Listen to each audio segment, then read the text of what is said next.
నమస్తే నాగేశ్వర్ గారు. యమన్లో పనిచేస్తున్న భారతీయ నర్సు నిమిషా ప్రియ ఉరిశిక్ష రద్దయిందనే వార్తలు వస్తూ ఉన్నాయి సార్. అసలు ఉరిశిక్ష పడడానికి గల కారణాలు ఏంటి, ఉరిశిక్ష రద్దు అవడానికి జరిగిన ప్రయత్నాలు ఏంటి, ఉరిశిక్ష రద్దు ఎలా సాధ్యమైంది సార్? అంటే ఇప్పటికీ ఉరిశిక్ష రద్దయిపోయింది. వాస్తవంగా జూలై 16th రోజు ఆమె ఉరిశిక్ష అమలు కావాల్సిందే. దానికి 1 day ముందు తాత్కాలికంగా వాయిదా వేశారు. ఆ తర్వాత కూడా ఆ కుటుంబం అంటే ఈమె ఒక యమనీస్ బిజినెస్ మ్యాన్ను హత్య చేసిందని ఆరోపణ. ఆ బిజినెస్ మ్యాన్ కుటుంబం కూడా మేము ఒప్పుకోము, ఉరిశిక్ష అమలు చేయాల్సిందే అని. కానీ ఇప్పుడు లేటెస్ట్గా వస్తున్న ఇన్ఫర్మేషన్ ఏంటంటే ఈ ఉరిశిక్ష రద్దు చేయించేందుకు ప్రయత్నం చేసినటువంటి Shia religious leader Kanthapuram AP Abubakar Musliyar అతని ఆఫీస్ ప్రకటించింది నిమిషా ప్రియ ఉరిశిక్ష రద్దయింది అని. ఐ థింక్ అఫీషియల్గా యమనీస్ గవర్నమెంట్ నుంచి రావాలి. సో ఇది కేసు ఏంటి అంటే 2008లో నిమిషా ప్రియ కేరళకు చెందిన ట్రైన్ నర్స్. సో యమన్కి వెళ్ళారు. యమన్లోని హూతీ డామినేటెడ్ క్యాపిటల్ అయిన సానాలో ఆమె పనిచేస్తూ వివిధ హాస్పిటల్లో పనిచేస్తూ వచ్చారు. ఆమె కొన్ని హాస్పిటల్స్లో కొంతకాలం పనిచేశాక సొంతగా క్లినిక్ పెట్టుకోవాలి అని ఆలోచన వచ్చి ఆ క్లినిక్ పెట్టుకోవాలంటే యమనీస్ రూల్స్ ప్రకారం ఏంటంటే ఫారినర్ వచ్చి వ్యాపారం చేయరాదు. అంటే లోకల్ పార్ట్నర్ ఉంటేనే ఫారినర్స్ వ్యాపారం చేయవచ్చు. అందుకొరకు ఆమె అనివార్యంగా స్థానిక businessman and Talal Abdo Mahdi అనే అతనితో కలిసి క్లినిక్ పెట్టింది. ఆమె సైడ్ నుంచి స్టోరీ ఆరోపణ ఏంటంటే ఈ తలాల్ అబ్దు మెహదీ బాగా హింసించాడు ఆమెను అని. ఆమె ఫైనాన్సెస్ తన కంట్రోల్లో పెట్టుకున్నాడు, పాస్పోర్ట్ కూడా తన కంట్రోల్లో పెట్టుకుని ఆమె దేశం విడిచిపోకుండా చేశాడు, చాలా టార్చర్ చేశాడని. సో ఆయన నుంచి బయటపడటానికి ఆమె చెప్పేది ఏంటంటే పాస్పోర్ట్ రిట్రీవ్ చేయడం కొరకు పాస్పోర్ట్ తీసుకోవటానికి ఆయనకు సెడిటివ్స్ ఇచ్చి ఆయన నిద్రలో జారుకున్నాక మత్తులో ఉండగా ఆయన వద్దనున్న పాస్పోర్ట్లు అవి తీసుకొని వెళ్ళిపోవాలి అని ఆలోచన అని. కానీ ఆ సెడేటివ్స్ కోసం ఇచ్చిన డ్రగ్స్ ఓవర్డోస్ వల్ల తలాల్ అబ్దు మెహదీ చనిపోయాడు. చనిపోయాక ఆమెను అరెస్ట్ చేశారు. తర్వాత కేసు చాలా రోజులు విచారణ జరిగింది. ఫైనల్గా ఇటీవల ఆమె ఉరిశిక్షను యమనీస్ ప్రెసిడెంట్ అలాగే హూతీ నాయకుడు కన్ఫర్మ్ చేశారు. సో కన్ఫర్మ్ చేసిన వాస్తవంగా ఈ ప్రాసెస్ మొత్తంలో కూడా భారత ప్రభుత్వము ఆ బాధిత కుటుంబము రకరకాల ప్రయత్నాలు చేస్తూ వచ్చింది. అక్కడ స్థానిక లాయర్ని పెట్టుకొని కూడా నిమిషా ప్రియకు ఉరిశిక్ష పడ్డాక రద్దు చేసేలా ప్రయత్నాలు చేశారు. కానీ అక్కడ ఉన్నటువంటి చట్టాలు, అక్కడ న్యాయ వ్యవస్థ మనలాగా ఒక ఫ్రీ కంట్రీ కాదు. సో అందువల్ల ఆమెకు న్యాయం జరగలేదు. ఫైనల్గా ఉరిశిక్ష ఖరారైంది. ఉరిశిక్ష ఖరారైనాక కూడా భారత ప్రభుత్వం ఒకవైపు నుంచి, బాధిత కుటుంబం మరోవైపు నుంచి ప్రయత్నం చేసింది. కానీ మా సుప్రీంకోర్టు కూడా ఈ కేసు వెళ్తే సుప్రీంకోర్టులో అటార్నీ జనరల్ ఇచ్చినటువంటి వివరణ ఏంటంటే మనకు డిప్లొమాటిక్ ఆప్షన్స్ ఏవి లేవు. ఎందుకంటే హూతీస్తో భారత ప్రభుత్వానికి దౌత్య సంబంధాలు లేవు. అందువల్ల అన్ని ప్రయత్నాలు ప్రభుత్వం చేయగలిగినంత రకరకాల ఛానల్స్లో చేసింది. సో ఇక చేయగలిగేది కూడా ఏమీ లేదు. కానీ ఒక ప్రయత్నం ప్రైవేట్ లెవెల్లో జరుగుతోంది.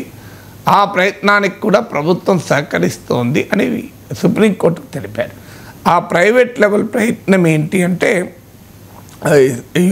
ఈ యమన్ హూతీల కంట్రోల్లో ఉన్న ఒక దేశం కనుక అక్కడ ఇస్లామిక్ లా, షరియత్ లా అమలవుతుంది.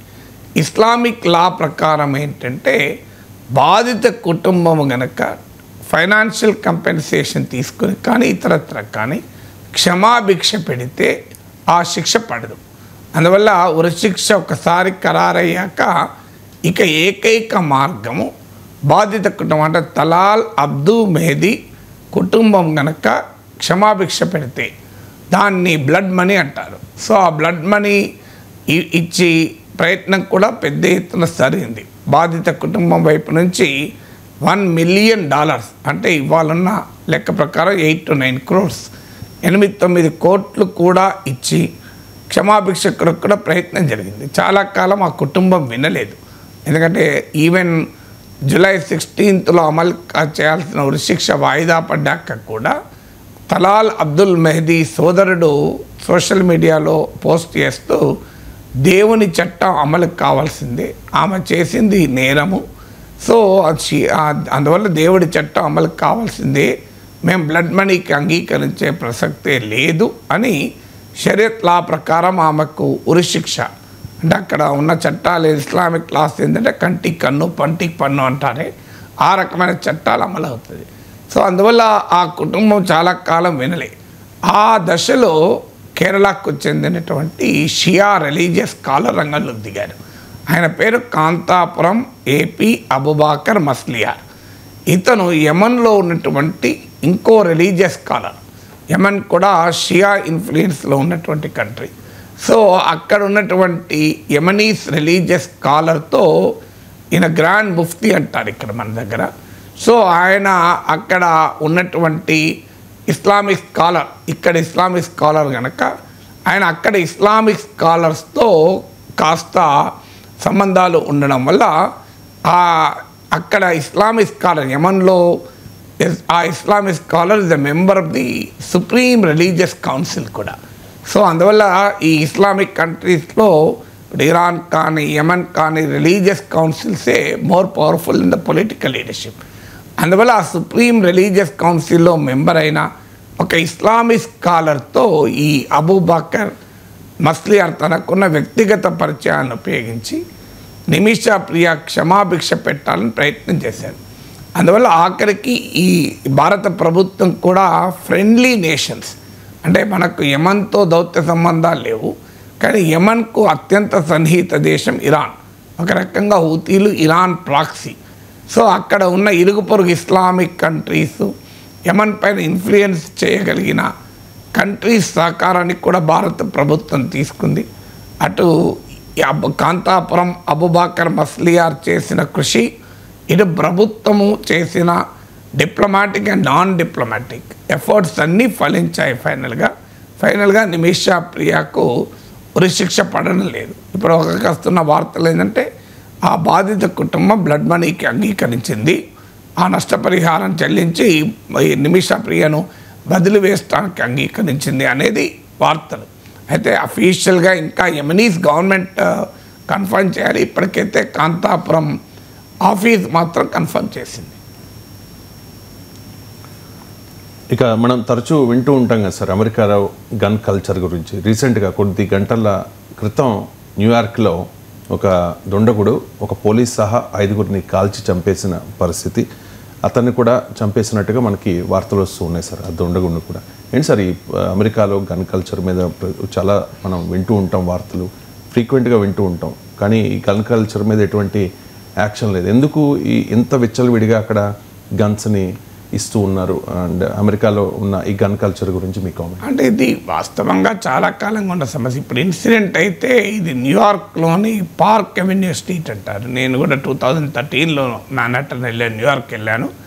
చాలా అంటే టాప్ కంపెనీస్ ఉన్నటువంటి ప్రాంతం ఇది. సో దానివల్ల ఆ ప్రాంతము ఎందుకు చెప్తున్నా అంటే ఆ ప్రాంతానికి ఉన్న విశిష్టత వల్ల సెక్యూరిటీ ఎంత కట్టుదిట్టంగా ఉంటుందో మనకు అర్థం చేసుకోవటానికి. సాధారణంగా ఒక స్కూల్లోకి వెళ్ళి అనార్మ్డ్ చిల్డ్రన్ పైన టీచర్ల పైన దాడులు చేస్తుంటారు. ఓ షాపింగ్ మాల్ డలాస్లో ఒక షాపింగ్ మాల్కి వెళ్ళి ఇష్టారాజ్యంగా కాల్పులు జరిపారు. ఓ పెట్రోల్ బంక్ దగ్గర కాల్పులు చేస్తారు. సో లేదు ఒక పబ్లోకి వెళ్ళి ఒక కాల్పులు జరుపుతారు. ఇలాంటివి మనం వింటూ ఉంటాం. సో అక్కడితో పోలిస్తే ఇది హెవీ సెక్యూరిటీ జోన్. న్యూయార్క్ నగరమే ఇది very very influential economic centre. New York GDP దాదాపు 100 కంట్రీస్ జీడిపి కన్నా ఎక్కువ జీడిపి న్యూయార్క్ నగర జీడిపితో పోటీ పడలేవు. 100 నేషన్స్ పోటీ పడలేవు, ఒకటి కాదు రెండు కాదు. సో అందువల్ల New York itself is like a nation. అంత పవర్ఫుల్ కంట్రీ, పవర్ఫుల్ ప్లేస్ అది. సో ఈ బిల్డింగ్ కూడా one of the oldest and largest real estate firm సంబంధించిన బిల్డింగు. ఇందులో Blackstone, KPMG, Deutsche Bank లాంటి top corporate companies headquarters ఉన్నాయి. National Football League NFL వాళ్ళ headquarters కూడా ఇక్కడే ఉంది. సో ఈ బిల్డింగ్ ఇప్పుడు ఆ దుండగుని ఎవరు చంపేయలే, తనకు తానే చంపేసుకున్నాడు. మీరు క్వశ్చన్లో దుండగుని చంపేశారన్నారు, అది కీలకమైన పాయింట్. ఎందుకంటే అతనే ఎందుకు చంపుకున్నాడు అనేది ఇక్కడ మోటివ్స్కు క్లియర్గా ఇంపార్టెంట్ అంశం. ఎందుకంటే అతను 27 years కాల్పులు జరిపాక న్యూయార్క్ సెక్యూరిటీ పోలీస్ ఆఫీసర్ని చంపేసి లోపలికి వెళ్ళాడు. లోపలికి కూడా ఇష్టారాజ్యంగా కాల్పులు జరిపితే 5 చనిపోయారు. చివరకు గన్ తనకు తానే గురిపెట్టుకొని కూడా చచ్చిపోయాడు. సో అంటే ఏంటి అర్థము? క్లియర్గా ఇది మెంటల్లీ బహుశా డిస్టర్బ్డ్ అయి ఉండాలి అనటానికి. ఇతరులు చంపడమేమో కోల్డ్ బ్లడెడ్ క్రైమ్, తనకు తానే చంపుకున్నాడు అంటే క్లియర్గా ఈ should be some mentally unsound person అయి ఉండవచ్చని అంచనా. We really don't know. అందుకే తాను చంపుకున్నాడా ఇతరులు చంపారా అనేది అంత కీలకమైన అంశం. Motive established. ఇప్పటికైతే విచారణ జరుగుతుంది. ఇతను ఫుట్బాల్ ప్లేయర్ కూడా, అంటే స్కూల్లో కాలేజీలో ఫుట్బాల్ ఆడాడు. ఈ బిల్డింగ్లో నేషనల్ ఫుట్బాల్ లీగ్ వాళ్ళ హెడ్ క్వార్టర్స్ ఉంది. సో అందువల్ల తను ఆ స్పోర్ట్స్లో ఏదైనా నిరాశ చెందాడా, అసంతృప్తి చెందాడా తెలియదు. సో అందువల్ల ఇప్పటికైతే లింక్స్ కాస్త ఎస్టాబ్లిష్ చేస్తున్నాడు. తనకు తానే చంపుకున్నాడు కనుక మేబీ మెంటల్లీ అన్సౌండ్ అయి ఉండవచ్చని. నేషనల్ ఫుట్బాల్ లీగ్ హెడ్ క్వార్టర్స్లో ఈ హత్యాకాండ జరిపాడు. తాను కూడా ఒక ఫుట్బాల్ ప్లేయర్ కనుక ఆ రెండింటి మధ్య ఏమైనా లింక్ ఉందా? So still we really do not know. అంటే హై సెక్యూరిటీ జోన్లోకి ప్రవేశించి బాగా సెక్యూరిటీ ఉండే కార్పొరేట్ కంపెనీస్ హెడ్ క్వార్టర్స్ ఉండే బిల్డింగ్లోకి ప్రవేశించి ఎలా చేయగలిగాడు అని. అందులో New York is a democrat controlled country state. అమెరికాలో ఏంటంటే డెమోక్రట్ కంట్రోల్ స్టేట్స్లో గన్ లాబీ పైన రెస్ట్రిక్షన్స్ ఎక్కువ ఉంటాయి. అమెరికన్ పొలిటికల్ సిస్టంలో డొనాల్డ్ ట్రంప్ రిప్రజెంట్ చేసే రిపబ్లికన్స్ ఏమో ప్రో గన్ లాబీ, అంటే నేషనల్ రైఫల్ అసోసియేషన్ అంటారు. సో ఈ గన్ తుపాకులు పట్టుకొని ఉండాలి, గన్స్ పైన ఎలాంటి రిస్ట్రిక్షన్స్ ఉండకూడదు అనే వైఖరికి రిపబ్లికన్లు అనుకూలము. డెమోక్రట్లోమో దానికి భిన్నమైన వైఖరి, అంటే గన్స్ పైన రిస్ట్రిక్షన్స్ ఉండాలి అని వాదించేవారు.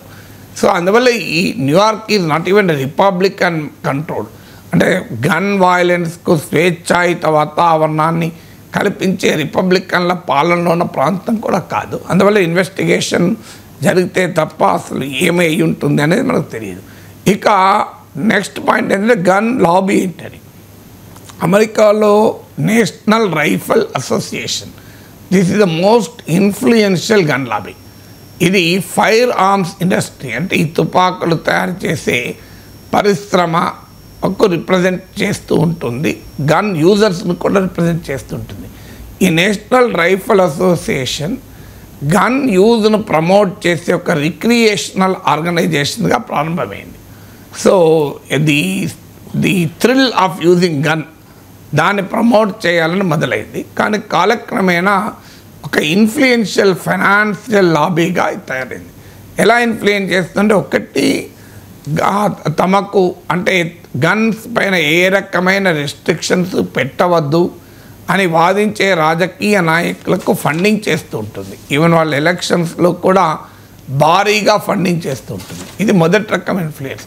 నేరుగా తమకు అనుకూల, అమెరికాలో అవినీతికి ఒక అందమైన చట్టబద్ధమైన పేరు లాబింగ్, అంటే డబ్బులు ఇచ్చి తమకు అనుకూలంగా ఉండే రాజకీయ నాయకుల్ని ఈ గన్ లాబీ ప్రమోట్ చేస్తుంటుంది. గన్ లాబీ కాదు, వాస్తవంగా అమెరికన్ కార్పొరేట్ రంగం ఆ రకంగా అమెరికన్ పాలిటిక్స్ను, పబ్లిక్ లైఫ్ని ఇన్ఫ్లుయెన్స్ చేస్తుంది. ఉదాహరణకు లాకీడ్ మార్టిన్ అనే మిలిటరీ ఇండస్ట్రియల్ కాంప్లెక్సెస్ ఉన్నాయి.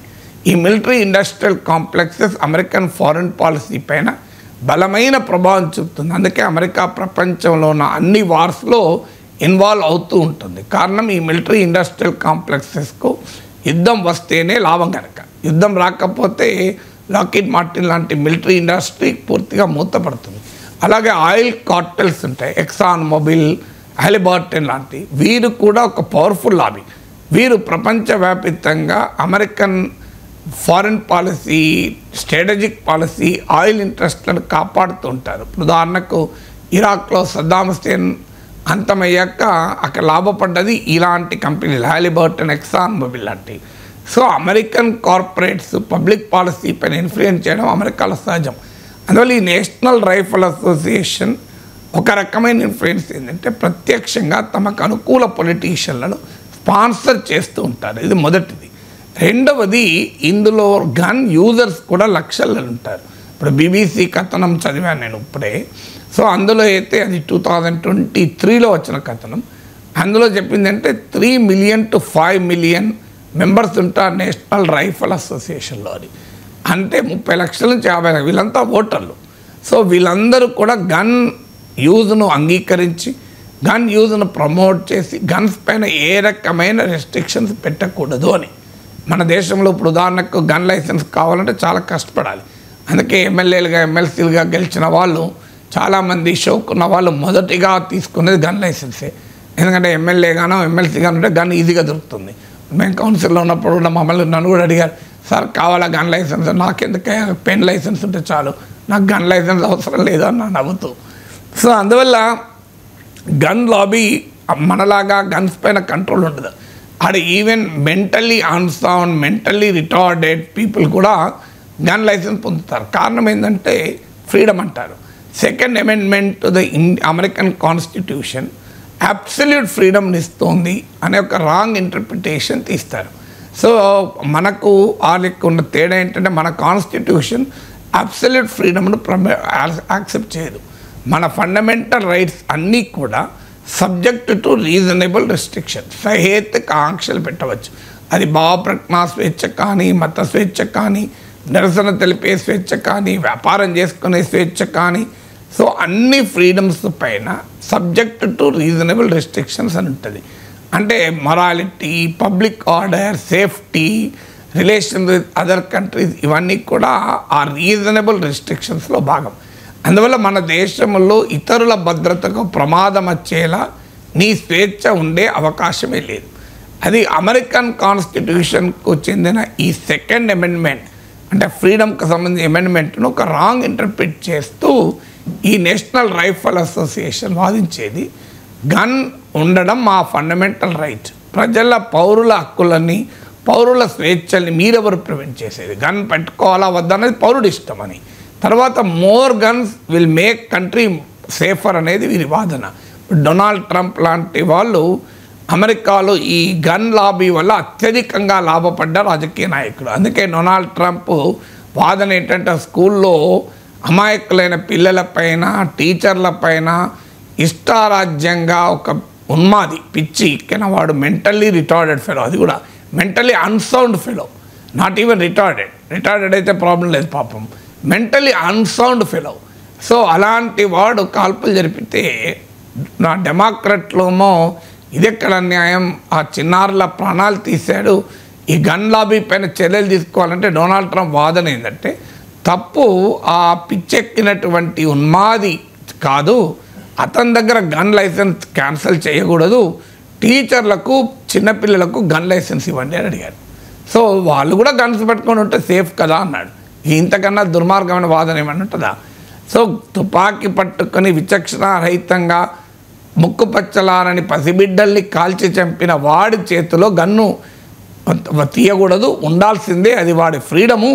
కానీ పరిష్కారం ఏంటంటే టీచర్లు, చిన్నపిల్లలు కూడా గన్లు పట్టుకోవాలని, అంటే స్కూల్ బ్యాగ్తో పాటు గన్ పట్టుకొని వెళ్ళాలి. ఇది డొనాల్డ్ ట్రంప్ రాజనీతి. ఇది పబ్లిక్గా ట్రంప్ చేసిన వ్యాఖ్య.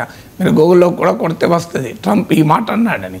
సో ఇలా రిపబ్లికన్ సెనేటర్లు, ముఖ్యంగా రిపబ్లికన్ కాంగ్రెస్మెన్ చాలా బలంగా ఈ ఫైర్ ఆర్మ్స్ ఇండస్ట్రీకి మద్దతుగా ఉంటారు.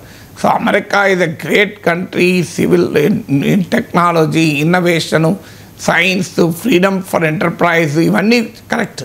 కానీ అదే it's a great knowledge centre. కానీ అదే సమయంలో అమెరికా ప్రభుత్వం పైన, అమెరికా రాజకీయాలపైన ఈ పారిశ్రామిక కార్పొరేట్ లాబీస్, అది మిలిటరీ ఇండస్ట్రీ కావచ్చు, అది గన్ ఇండస్ట్రీ కావచ్చు, అది ఆయిల్ కార్టెల్స్ కావచ్చు, పెద్ద ఎత్తున ప్రభావం చేసి అమెరికా ఫారిన్ పాలసీని, అమెరికన్ డొమెస్టిక్ పాలసీని కూడా ఇన్ఫ్లుయెన్స్ చేస్తూనే ఉంటాయి. అందువల్ల అంత త్వరగా అమెరికా ఈ గన్ వాయిల్ నుంచి విముక్తి పొందుతుంది అని నమ్మలేం మనం. ఆపరేషన్ సింధూర్పై లోక్సభలో జరిగిన చర్చ సందర్భంగా రక్షణ శాఖ మంత్రి రాజ్నాథ్ సింగ్ మాట్లాడారు సార్. రాజకీయ సైనిక లక్ష్యాలను సాధించిన తర్వాత మాత్రమే ఆపరేషన్ సింధూర్ను ఆపాము. ఆపరేషన్ సింధూర్ను ఆపడంలో ఎవరి ప్రమేయము లేదు, ఎవరి ఒత్తిడి లేదు అని చెప్పి స్పష్టం చేశారు. సార్, నిజంగా ఆపరేషన్ సింధూర్ని రాజకీయ సైనిక లక్ష్యాలను సాధించిన తర్వాత మాత్రమే ఆపామా మనం? అంటే ఆ లక్ష్యాలు ఏంటో చెప్తే సాధించామేమో చెప్పగలం. ఆ లక్ష్యాలే రాజ్నాథ్ సింగ్ వివరించలేదు కదా. రాజకీయ లక్ష్యం ఏంటి, సైనిక లక్ష్యం ఏంటి? సైనిక లక్ష్యము ఏంటో చెప్పకుండా అది సాధించామో విశ్లేషించలేము. కానీ ఖచ్చితంగా మన మిలిటరీ పాకిస్తాన్ మిలిటరీ పైన క్లియర్ సుపీరియారిటీ అయితే సాధించింది. అంటే 9 టెర్రరిస్ట్ బేసెస్ పైన అటాక్ చేసాం. అలాగే మీకు 100కు పైగా తీవ్రవాదులు అంతమయ్యారు. జైషీ మహమ్మద్ హెడ్ క్వార్టర్స్ పైన అటాక్ చేసి మసూద్ అజర్కి చెందిన ఫ్యామిలీకి చెందిన 10 మంది చనిపోయారు. అలాగే బహల్పూర్లో, అలాగే మునీర్కాలో ఉన్న ఈ లష్కర్ ఈ తోయిబా హఫీజ్ సయీద్ స్థావరంపై కూడా అటాక్ చేశాం. అదంతా నిజం కాదని ఎవరన్నారు. దాంతోపాటు నూర్ఖాన్, సర్గోదా లాంటి స్ట్రాటజికల్లీ వెరీ సిగ్నిఫికెంట్ ఎయిర్ బేసెస్పై కూడా అటాక్ చేశాం. ఇవన్నీ కూడా క్లియర్ మన మిలిటరీ సక్సెస్కు ఒక ఉదాహరణలు. ఎందుకంటే చైనీస్ ఎయిర్ డిఫెన్స్ను కూడా ఛేదించి మన బ్రహ్మోస్ మిసైల్ నూర్ఖాన్ ఎయిర్ బేస్ను కూడా అటాక్ చేసింది.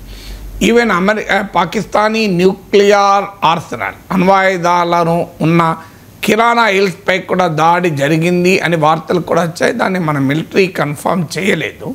బట్ ఒకటి మాత్రం నిజం, డైరెక్ట్గా పాకిస్తాన్ న్యూక్లియర్ ఆయుధాలపైన స్థావరాలపైన మనం అటాక్ చేయకపోవచ్చు. ఇరాన్లో ఇప్పుడు ఫోర్డు న్యూక్లియర్ ఇన్స్టలేషన్ పైన, నటాంజ్ పైన అమెరికా, ఇజ్రాయిల్ అటాక్ చేశాయి. ఆ రకమైన అటాక్ చేయకపోయినా కూడా అతి సమీపంలో కూడా మనం దాడి చేసి we have shown our capability, not intent. అంటే మిలిటరీ భాషలో చెప్పాలంటే కెపబిలిటీ అంటే సామర్థ్య ప్రదర్శన అంటారు. నాకు ఈ రకమైన దాడి చేయగలిగే ఎబిలిటీ ఉంది, అవసరమైతే పాకిస్తాన్ న్యూక్లియర్ ఎస్టాబ్లిష్మెంట్ కూడా నేను టార్గెట్ చేయగలను అని ఒక సామర్థ్య ప్రదర్శన, అంటే కెపబిలిటీ డెమాన్స్ట్రేషన్ అంటారు. అది క్లియర్గా చేశారు. Nur Khan Sargodha air base American nuclear ఇన్స్టలేషన్స్కు సమీపంలోనే ఎయిర్ బేస్ సర్గోదా. ఇక నూర్ఖాన్ ఎయిర్ బేస్ ఏమో అమెరికన్ మిలిటరీ హెడ్ క్వార్టర్స్ అయిన రావల్పిండి, అంటే అసీం మునీర్ దిగాలన్నా కూడా నూర్ఖాన్ ఎయిర్ బేస్లో దిగుతాడు. సో అలాంటి కీలకమైన స్థావరాలు అటాక్ చేసిన మాట నిజం.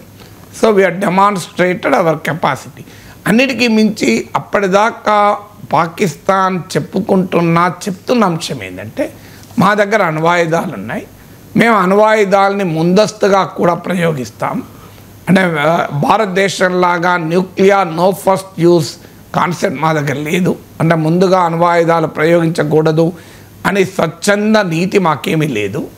అందువల్ల మా దగ్గర అణ్వాయుధాలు ఉన్నాయి కనుక మేము ఎలాంటి పరిమితులు లేకుండా వాడుతాం గనక, అంటే మేము పనికిమాలిన ఉన్మాదులం గనక మా పైన ఎవడు యుద్ధం చేయడు అన్నది పాకిస్తాన్ థీరీ. ఆ థీరీని మనం బ్రేక్ చేసాం మొదటిసారి. ఆ థీరీని బ్రేక్ చేసి న్యూక్లియర్ షాడో అనే అణ్వస్త్రాల నీడన కూడా కన్వెన్షనల్ వార్లో చాలా చేయవచ్చు అని ఆ పాసిబిలిటీని నిరూపించాం. అంటే ఇమీడియట్గా ఒక డ్రోన్ ప్రయోగించడంతోనే అణ్వాయుధాలు వాడరు కదా. ఇప్పుడు ఎవరైనా 2 వ్యక్తులు కొట్లాడారనుకోండి, ఫస్టే కత్తి తీసుకొచ్చి పొడవడు. ఫస్ట్ ఒక కట్టతో కొడతాడు, చేతులతో కొడతాడు, ఇంకా రకరకాల రాళ్ళతో కొడతాడు. ఇక కొట్టలేను అనుకున్నప్పుడు కదా కత్తి లోపలికి వెళ్ళి పట్టుకొస్తాడు. అంటే ఎవడో ఉన్మాదైతేనే తప్ప డైరెక్ట్గా కత్తి పట్టుకొని రాడు. సో అలాగే న్యూక్లియర్ వెపన్స్ను చాలాసార్లు నేను చెప్పాను కూడా, nuclear weapons are not war weapons, they are deterrence weapons అంటారు. అంటే యుద్ధంలో ఉపయోగించే ఆయుధాలు కాదు. అందువల్ల మీకు హిరోషిమా నాగసాకిలో సెకండ్ వరల్డ్ వార్ కంక్లూడింగ్లో అమెరికా జపాన్ పైన ప్రయోగించిన అణ్వాయుధాల తర్వాత ప్రపంచం అనేక సందర్భాల్లో బ్రింక్ ఆఫ్ న్యూక్లియర్ కాన్ఫ్లిక్ట్ దాకా వచ్చింది. అది క్యూబా మిసైల్ క్రైసిస్లో నుంచి మొదలుకొని ఇటీవల ఉక్రెయిన్ వార్ వరకు. కానీ ఎన్నడూ కూడా అణ్వాయుధాల ఉపయోగం జరగలేదు, ఎవరు ఉపయోగించలేదు. అందువల్ల అణ్వాయుధాలు వార్ వెపన్స్ కాదు, డిటరెన్స్ వెపన్స్. సో పాకిస్తాన్ ఆశించింది అంటే తన దగ్గర అణ్వాయుధాలు ఉన్నాయి కనుక ఎవరు దాడి చేయరు అని. కానీ వీ హ్యావ్ ప్రూవెన్ అంటే with in the shadow of nuclear weapon this a great scope for conventional war అని. అందువల్ల ఇవన్నీ నిజం. ఈ సుపీరియారిటీ మొత్తం సాధించాం. ఇంతవరకే మన మిలిటరీ లక్ష్యం అయితే సాధించాం, అనుమానం లేదు. కానీ తీవ్రవాదులు భవిష్యత్తులో ఏ రకమైన దాడులు చేయలేనంతగా నాశనం చేశామా, that is a doubtful question. ఎందుకంటే ఇప్పటికే మళ్ళీ మసూద్ అజర్ పిఓకేలో కూడా ఇటీవల పర్యటించినట్టు వార్తలు వచ్చాయి. వాడు ఏ ప్లేస్లో తిరిగాడు కూడా వార్తలు వచ్చాయి. మీకు ఇప్పటికీ కూడా Lashkar e Taiba, Jaish e Mohammed, the resistance front ఇలాంటి తీవ్రవాద సంస్థలు ఓపెన్గానే నడుస్తున్నాయి. తాజా రిపోర్ట్లు కూడా ఇండియన్ ఇంటెలిజెన్స్ రిపోర్ట్ల ప్రకారం కూడా పాక్ ఆక్యుపైడ్ కాశ్మీర్లోని దట్టమైన అటవీ పర్వత ప్రాంతాల్లో రేడార్లకు కూడా దొరకకుండా పాకిస్తాన్ లాంచ్ ప్యాడ్లను తయారు చేస్తోంది, టెర్రరిస్ట్ లాంచ్ ప్యాడ్లను, ట్రేడింగ్ సెంటర్లను పెట్టిందని కూడా వచ్చింది. అందువల్ల తీవ్రవాదము అసలు పాకిస్తాన్ భవిష్యత్తులో భారతదేశం పైన తీవ్రవాద దాడులే చేయలేనంతగా దెబ్బతీసామా, అది మిలిటరీ లక్ష్యం అయితే సాధించలేదు. లేదు, తమ సుపీరియారిటీని చూపెట్టడము, క్యాపబిలిటీ ప్రదర్శన చేయడము, అణ్వాయుధాల నీడన కూడా కన్వెన్షనల్ వార్కు చాలా పొటెన్షియల్ ఉందని చెప్పడము లక్ష్యమైతే సాధించాం. సో అందువల్ల మిలిటరీ లక్ష్యం ఏది అనేది క్వశ్చన్. ఇక పాకిస్తాన్ రాజకీయ లక్ష్యం ఏంటి అనేది నెక్స్ట్ క్వశ్చన్. రాజకీయ లక్ష్యం ఏంటి అది కూడా ప్రభుత్వం స్పష్టం చేయలే. కానీ డిప్లొమాటిక్గా మాత్రం పాకిస్తాన్ మనం ఐసోలేట్ చేయలేకపోయాం. నేను చాలాసార్లు చెప్పాను, మిలిటరీ సుపీరియారిటీ మన సైనిక బలగాలు యుద్ధభూమిలో సాధించిన ఆధిక్యత కాస్త డిప్లొమసీలో మనం సాధించలేకపోయాం. కొన్ని అంటే డిప్లొమసీ ఎప్పుడూ స్ట్రైట్గా ఉండదు, హెచ్చుతగ్గులు ఉంటాయి కాదని అనను. బట్ స్టిల్ మీరు చూస్తే అమెరికా, చైనా, పాకిస్తాన్ నెక్సెస్ ఆ పీక్ స్థాయికి కనబడింది. యూరోపియన్ యూనియన్ కంప్లీట్గా సైలెంట్గా ఉంది. గత సోవియట్ యూనియన్ లాగా రష్యా మనకు అండగా లేదు. అమెరికా నాయకత్వంలోని యాంటీ చైనా కూటమైన క్వాడ్లో ఇండియా మెంబర్ అయినా అమెరికా మనతో కలిసి రాలేదు. క్వాడ్ కూడా పాకిస్తాన్ పేరు చెప్పని నిరాకరించింది. డొనాల్డ్ ట్రంప్ ఏకంగా ఐ లవ్ పాకిస్తాన్ అంటున్నాడు. పాకిస్తాన్ ఆర్మీ చీఫ్కి ఒక దేశాధినేత హోదా ఇచ్చి గౌరవించాడు. United Nations counter terrorism vice చైర్గా పాకిస్తాన్ కావడంలో అమెరికా ఉపయోగపడింది. సో డిప్లొమాటిక్గా మనము ప్రపంచ దేశాల మన ఎంపీ డెలిగేషన్లు వెళ్ళాయి, మన వర్షన్ చెప్పాము. కానీ ప్రోయాక్టివ్గా ప్రపంచంలో ఏ ఒక్క బలమైన దేశం కూడా మనకు అనుకూలంగా పాకిస్తాన్ను ఖండిస్తూ రాలేదు. పహల్గాన్ దాడులు ఖండించారు, దాడులను ఎవరైనా ఖండిస్తారు, ఏముంది. మీకు పాకిస్తాన్ కూడా ఖండించే దాడుల్ని. సో ఖండిస్తే అవసరం వస్తే ఏముంది. కానీ అల్టిమేట్గా పాకిస్తాన్ ఖండించాలి. ఆ పని ప్రపంచంలో ఏ దేశము చేయలేదు. సో అందువల్ల మరి రాజకీయంగా పాకిస్తాన్ ఐసోలేట్ చేయగలిగామా, చేయలేకపోయాం. పైగా కశ్మీర్ను మీడియేషన్ను ఉండకూడదన్నది భారత విధానం. ఇండియా పాకిస్తాన్ కలిపి చూడకూడదు, ఐఫోనేట్ చేయకూడదని భారత విధానం. కానీ ఈ ఆపరేషన్ సింధూర్ తర్వాత పాకిస్తాన్ మరింతగా కాశ్మీర్ సమస్యను ఇంటర్నేషనలైజ్ చేయగలిగింది. డొనాల్డ్ ట్రంప్ మధ్యవర్తిత్వం చేస్తానని ముందుకొచ్చాడు. ఇండియా పాకిస్తాన్ ఐఫోనేట్ చేశాడు. ఇప్పటికి 24 సార్లు క్లెయిమ్ చేసుకున్నాడు నేనే ఆపానని. ఇప్పటివరకు జయశంకర్ చెప్తున్నాడు, రాజ్నాథ్ సింగ్ చెప్తున్నాడు. కానీ నరేంద్ర మోడీ ఇంతవరకు సూటిగా ఎక్కడా ప్రకటన చేయలేదు. అసలు ట్రంప్ నాతో ఎప్పుడూ చెప్పలేదు, ట్రంప్ ఆపలేదని. ట్రంప్తో మాట్లాడిన ఫోన్ కాల్లో మోడీ చెప్పాడని వార్తలు వచ్చాయి అంతే. మరి ఇవాళ పార్లమెంట్లో బహుశా మోడీ మాట్లాడతాడేమో చూడాలి. సో భారత పార్లమెంట్ వేదిక నుంచి అమెరికా అధ్యక్షునికి స్పష్టంగా నీ పాత్ర లేదు అని మన ప్రైమ్ మినిస్టర్ ఇప్పటికి చెప్పలే. మరి ఎందుకు చెప్పడం లేదో తెలియదు. అది అందరికీ అనుమానం కలుగుతుంది. పోనీ అమెరికాతో అలా చెప్పడం వల్ల సంబంధాలు దెబ్బతింటాయని వెనుకాడుతున్నాడు అంటే అసలు మనకన్నా అమెరికా పైన ఆధారపడ్డ దేశాల ప్రధానులు కూడా చెప్తున్నారు. జపాన్ ఉంది, జపాన్కు సొంత సెక్యూరిటీ కూడా లేదు, డిఫెన్స్ కూడా లేదు. వాళ్ళంతా అమెరికాకు అవుట్సోర్స్ చేశారు. అయినా జపనీస్ ప్రైమ్ మినిస్టర్ సందర్భంలో వచ్చినప్పుడు అమెరికా అధ్యక్షుని ఓపెన్గానే ఖండించాడు. మెక్సికో ఎక్స్పోర్ట్స్లో 86% అమెరికాకి. అయినా మెక్సికన్ ప్రైమ్ మినిస్టర్ ఏం భయపడలేదు. కెనడా అమెరికా అయితే కంప్లీట్లీ ఒకదానికోటి పెనవేసుకున్న బంధం.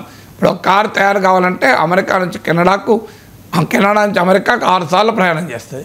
అంత ఇంటర్లింక్ అయి ఉన్న ఎకానమీ అయినా కెనడా ప్రైమ్ మినిస్టర్ బహిరంగానే ట్రంప్తో పట్టాడు. మరి ఒక సవరిన్ నేషన్, స్ట్రాటజిక్ అటానమీని కోరుకునే కంట్రీ ప్రైమ్ మినిస్టర్ మరి ఎందుకు ట్రంప్ను వై ఈజ్ ఈ not calling him a bluff, నువ్వు చెప్పే తప్పని ఇప్పటి వరకు ఎందుకు అనడం లేదు, ఎవరికి అంతుపట్టదు. మరి రాజకీయ లక్ష్యం ఏదో తెలిస్తే సాధించారా లేదో చెప్పచ్చు. ఆపరేషన్ సింధూర్పై ప్రభుత్వం ఇచ్చిన వివరణపై అనేక అనుమానాలని లేవనెత్తుతూ ప్రతిపక్ష సభ్యులు సభలో నినాదాలు చేశారు. అండ్ ఎన్ని విమానాలు కూలాయి అంటూ కూడా ప్రశ్నించిన పరిస్థితి సార్. సో సైనిక సత్తానే అవమానిస్తారా అంటూ అధికార పక్ష సభ్యులు మాటల దాడికి దిగారు. సో ఆపరేషన్ సింధూర్ను ప్రశ్నించిన ప్రతిపక్షంపై ప్రభుత్వ మాటల దాడి కరెక్టేనా అంటే ఏం చెప్తారు? అంటే ప్రతిపక్షం ఏమడిగింది, మీరు అందులో జాగ్రత్తగా చూస్తే అడిగింది ఏంటి? ఒకటి, బయల్గాంలో టూరిస్టులకు ఎందుకు సెక్యూరిటీ కల్పించలేకపోయారు, ఇది అడిగింది. ఇలా తప్పేంటి? ఇది క్లియర్గా 4,000 మంది పర్యాటకులు, అక్కడ ఒక్క జవాన్ లేడు. తీవ్రవాదులతో ఆఖరికి స్థానిక కశ్మీరీ గుర్రము నడిపే వ్యక్తి వాళ్ళ దగ్గర AK-47 లాక్కొని పోరాడాడు. ఆ పోరాటం వల్ల కనీసం కొంతమంది పర్యాటకులు కాపాడగలిగాడు. మరి అక్కడ ఒక్క జవాన్ ఉన్న ఫైట్ చేసేవారు కదా. మొదలు సెక్యూరిటీ ఉంటే టెర్రరిస్టులే వచ్చేవారు కాదు. టెర్రరిస్టులు ఎప్పుడు కూడా పిరికి వాళ్ళు ఎవరో ధైర్యవంతులు అనుకుంటే పొరపాటు. డైరెక్ట్గా ఫేస్ చేయరు. డైరెక్ట్గా ఫేస్ చేస్తే అది యుద్ధం అవుతుంది. మా తీవ్రవాదులంత పిరికివాడు ఇంకొకడు ఉండడు. ఎందుకంటే వాళ్ళు అందుకే ఎలాంటి ఆయుధాలు లేని సామాన్య ప్రజలపైన దాడులు చేస్తారు. దమ్ముంటే సైనికులపైన దాడి చేయాలి, మన సైన్యం చూసుకుంటుంది, అడ్రస్ లేకుండా చేస్తుంది. ఆ ధైర్యం ఉండదు వాళ్ళకి. అందుకే నిజంగానే అక్కడ బైసారన్ వ్యాలీలో అక్కడొక పర్యాటక కేంద్రం. పహల్గామ్ అంటే అమర్నాథ్ యాత్ర బేస్ క్యాంపు. అమర్నాథ్ యాత్రకు పైన అనేకసార్లు తీవ్రవాద దాడులు జరిగాయి. అమర్నాథ్ యాత్రకు రిజిస్ట్రేషన్లు కూడా మొదలయ్యాయి. మరి వేర్ ఈజ్ ద సెక్యూరిటీ? ఇది అపోజిషన్ అడుగుతున్నది. మీరు ఒక ఎంపీ పోతే, ఎమ్మెల్యే పోతే, మంత్రి పోతే వందల సంఖ్యలో భద్రతా బలగాలతో రక్షణ కల్పిస్తారే, మరి 4,000 మంది పర్యాటకులు పోతే ఒక్కరెందుకు లేరు అనే క్వశ్చన్ అడుగుతున్నది. ఇది ఆల్ పార్టీ మీటింగ్లో అమిత్ షా కూడా ఆ లోపం జరిగింది కనుకనే మనం కూర్చున్నాం కదా, ఏ తప్పు జరిగితే మనం ఎందుకు కూర్చుంటాం, జరగకపోతే అన్నాడు. సో ఆ ప్రశ్న అడుగుతున్నారు. రెండో ప్రశ్న ఏమడుగుతున్నారు? సో సెకండ్ క్వశ్చన్ ఏంటంటే ఇంటెలిజెన్స్ ఇన్ఫర్మేషన్ ఉందా లేదా, ఉన్నా కూడా మరి ఎందుకు చేయలేకపోయారు, ఎందుకు భద్రత కల్పించలేకపోయారు, లేకపోతే ఇది ఇంటెలిజెన్స్ ఫెయిల్యూర్ ఏమైనా ఉందా? మూడో ప్రశ్న ఏమడుగుతున్నారు? అయ్యా పహల్గామ్లో దుర్మార్గానికి పాల్పడ్డ ఆ ఉన్మాదులు ఎక్కడ, వాళ్ళని మనం ఇప్పటి వరకు ఎందుకు పట్టుకోలేకపోయాం?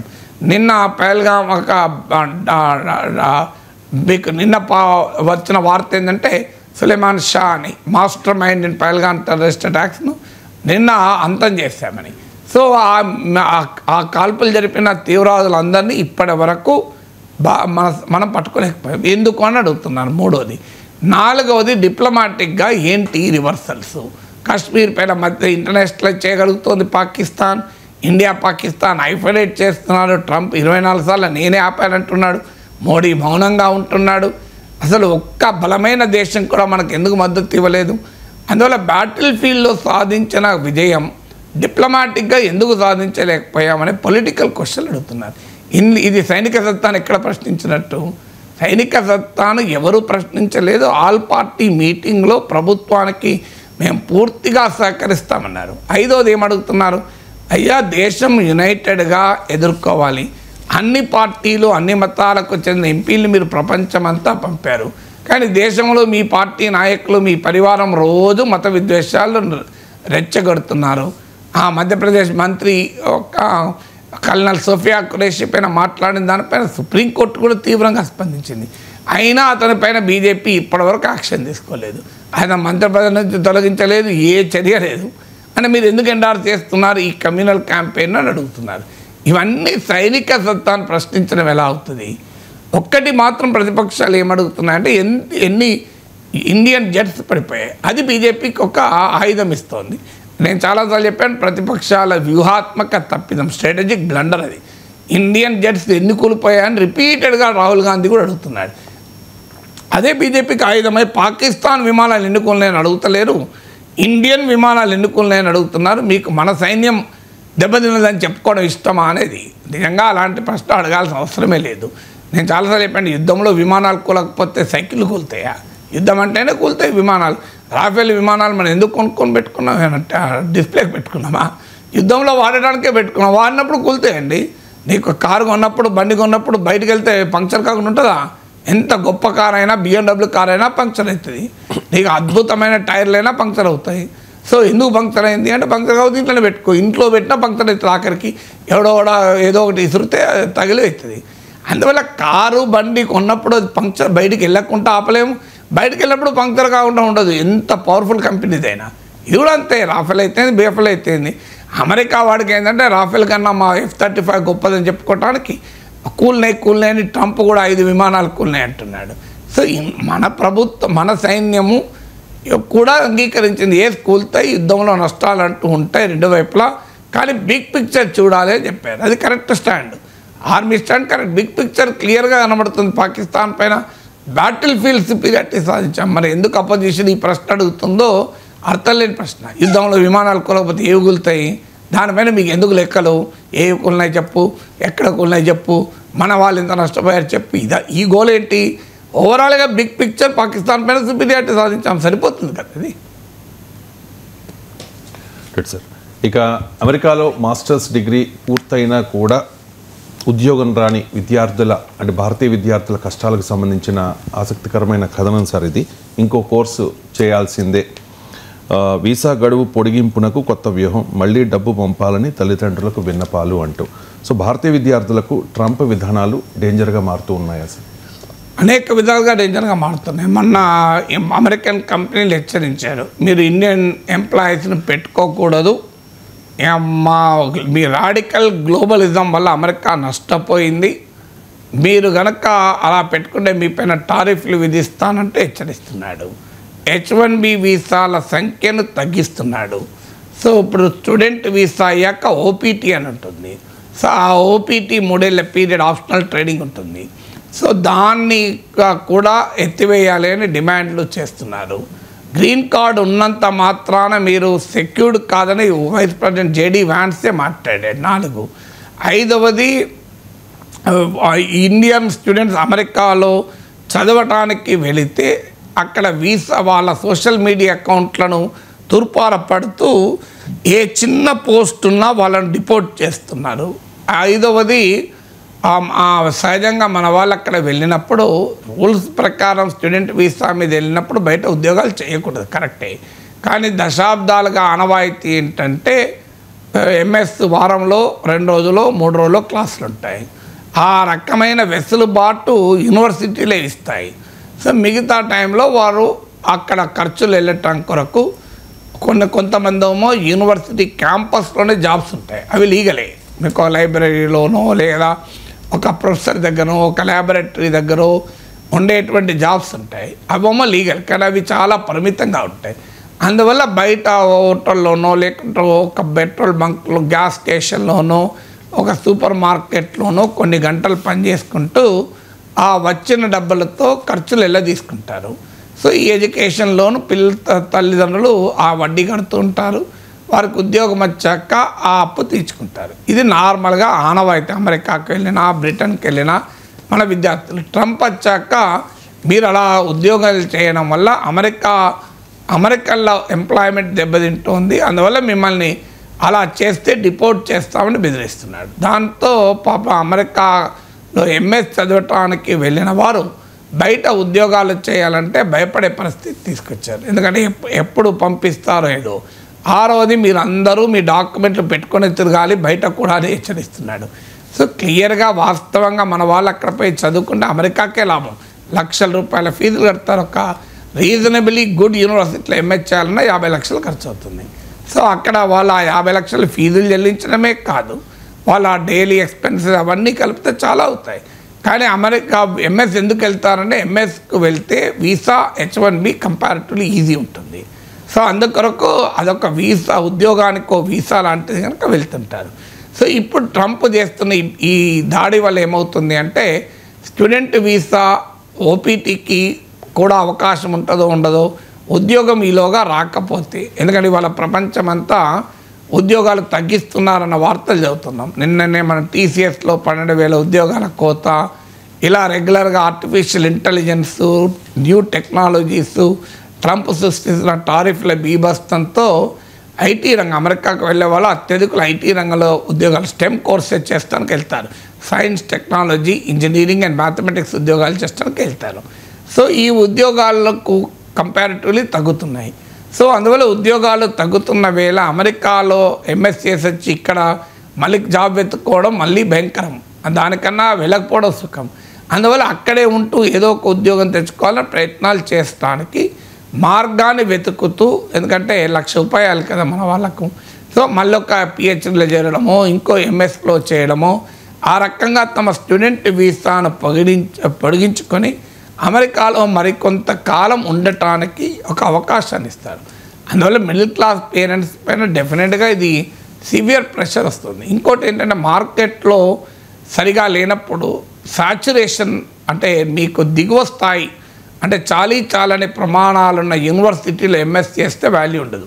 ఇప్పుడు కూడా టాప్ యూనివర్సిటీలో మీరు ఎంఎస్ చేశారనుకోండి, టాప్ 10, టాప్ 20, టాప్ 30 యూనివర్సిటీలో ఎంఎస్ చేసినా ఎంబీఏ చేసినా ఉద్యోగాలు గ్యారంటీగా ఉంటాయి, ఆ ప్రాబ్లం ఏం లేదు.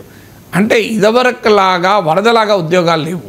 అందువల్ల you should study in a good university, స్మార్ట్గా ఉండాలి, జాబ్ మార్కెట్ను స్మార్ట్గా నావిగేట్ చేయగలగాలి, ఆ లెర్నింగ్ ఎజిలిటీ ఉండాలి, అంటే కొత్త టెక్నాలజీస్ నేర్చుకోవటానికి వీలుగా ఉండాలి. సో అందువల్ల ఆ రకమైన ప్రయత్నాలు నిరంతరం చేస్తూ ఉండాలి. అందువల్ల కొత్త సర్టిఫికేషన్స్ తెచ్చుకోవాలి.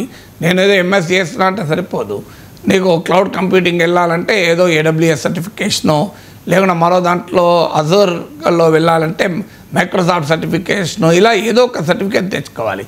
అంటే ఆ లెర్నింగ్ ఎజిలిటీ, నేను టెక్నాలజీతో నిరంతరం మారడానికి సిద్ధపడాలి. ఇప్పుడు నేను ఒకప్పుడు పత్రికల్లో రాసేవాడిని, తర్వాత టీవీలు వచ్చాయి.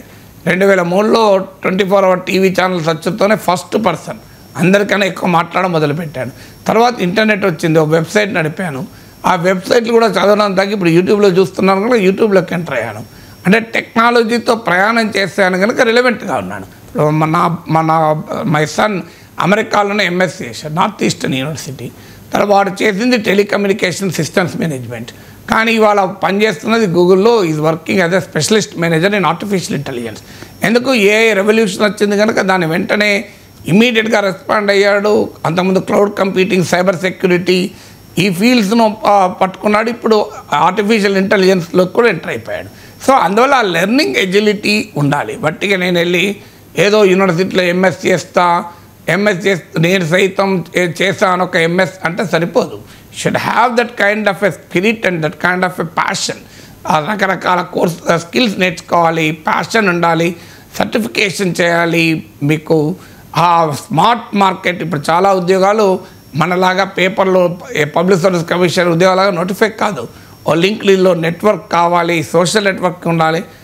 ఇవేవి చేయకుండా నాకు ఉద్యోగం రావాలంటే వచ్చే పొజిషన్ ఇప్పుడు లేదు. అందువల్ల we should train our children in smart work. ఇక తెలంగాణ రాజకీయాల విషయానికి వస్తే బీసీ కోటాపై ఢిల్లీలోనే తేల్చుకుంటామంటూ ఉన్నారు కాంగ్రెస్ నేతలు. రాష్ట్రపతిని కలుస్తాం ఆగస్టు 5th, 6th, 7th అక్కడ ఢిల్లీలో కూడా కార్యాచరణకు ప్లాన్ చేస్తూ క్యాబినెట్లో చర్చ జరిగింది సార్. అండ్ ఈ బీసీ రిజర్వేషన్ల మీద మోదీపై రేవంత్ యుద్ధానికి వెళుతూ ఉన్నారు, కారణం ఏంటి? అండ్ ఇది జాతీయ స్థాయిలో ఇంత ఇష్యూ చేయడం వెనుక కాంగ్రెస్ వ్యూహం ఏంటి సార్? జాతీయ స్థాయిలో ఇష్యూ చేయడానికి, ఎందుకంటే కాంగ్రెస్ పార్టీ మొదటి నుంచి కూడా ఇటీవల కాలంలో సోషల్ జస్టిస్ పాలిటిక్స్ ఎత్తుకుంది, సామాజిక న్యాయ రాజకీయం. ఈవెన్ 2024 ఎలక్షన్స్లో కూడా అదే అంటే హిందుత్వ పాలిటిక్స్, మోడీ నాయకత్వం బీజేపీకి ఒక కౌంటర్ నరేటివ్గా ఈ సోషల్ జస్టిస్ పాలిటిక్స్ను కాంగ్రెస్ పార్టీ మొదలుపెట్టింది. అందువల్ల 50% రిజర్వేషన్ల పరిమితి ఎత్తివేయాలని, కాస్ట్ సెన్సస్ జరపాలని, ఇలా రకరకాల పద్ధతుల్లో కాంగ్రెస్ పోరాడుతూనే ఉంది. ఆ స్కీమ్లో వస్తుంది తెలంగాణలో 42% రిజర్వేషన్. ఆర్డినెన్స్ ఏమో గవర్నర్ దగ్గర ఉంది, బిల్లు ఏమో రాష్ట్రపతి దగ్గర ఉంది. మరి రేవంత్ రెడ్డి ఏం చేయాలి? సో ఆయన చేతిలో ఏముంది? సో ఆ బిల్లు ఆర్డినెన్స్ గవర్నర్ దగ్గర ఉంది, బిల్లు రాష్ట్రపతి దగ్గర ఉంది. ఇటు బీజేపీ బీఆర్ఎస్లోమో ఫుట్బాల్ ఆడుతున్నాయి. ఏమైంది? ఎట్లా హామీ ఇచ్చావో అట్లానే అమలు చేయాలి, నువ్వు ఇది అంతా కావాలని గేమ్ ఆడుతున్నావు అని పొలిటికల్ అటాక్ చేస్తున్నారు. సో ఏం చేయాలి? ఇక మనం మార్గం లేదు కదా. సో అందుకే ఆ యుద్ధాన్ని ఢిల్లీ దాకా తీసుకెళ్ళి ఆ రకమైన ప్రెషర్ పెట్టడం వల్లనన్నా ఈ బిల్లుకు మోక్షం తెచ్చుకోవాలని. ఎందుకంటే అల్టిమేట్గా 50% పరిమితిని మించి రిజర్వేషన్లు సాధించాలి అంటే అది అసెంబ్లీలో చట్టంతో సాధ్యం కాదు. సో అది ఖచ్చితంగా పార్లమెంట్ చట్టమే చేయాలి. పార్లమెంట్ చట్టానికి మీకు కోర్టులో అనుమతించాలి. లేదంటే తెలంగాణ చట్టాన్ని 9th షెడ్యూల్లో పెట్టాలి.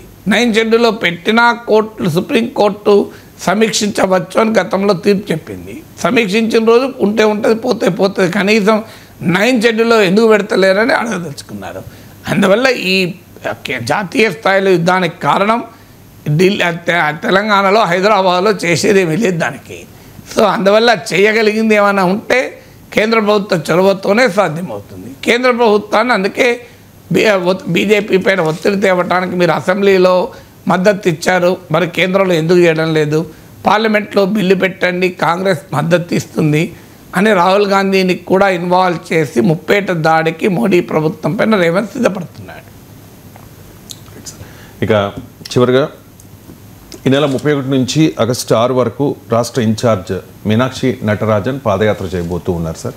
దీని మీద నమస్తే తెలంగాణలో ఒక ఇంట్రెస్టింగ్ కథనం వచ్చింది. రేవంత్ సైడ్కు మీనాక్షి ఫీల్డ్కు అని చెప్పేసి ఏ రాష్ట్రంలోనూ లేని విధంగా కొత్త వడికి కాంగ్రెస్ శ్రీకారం చుట్టింది.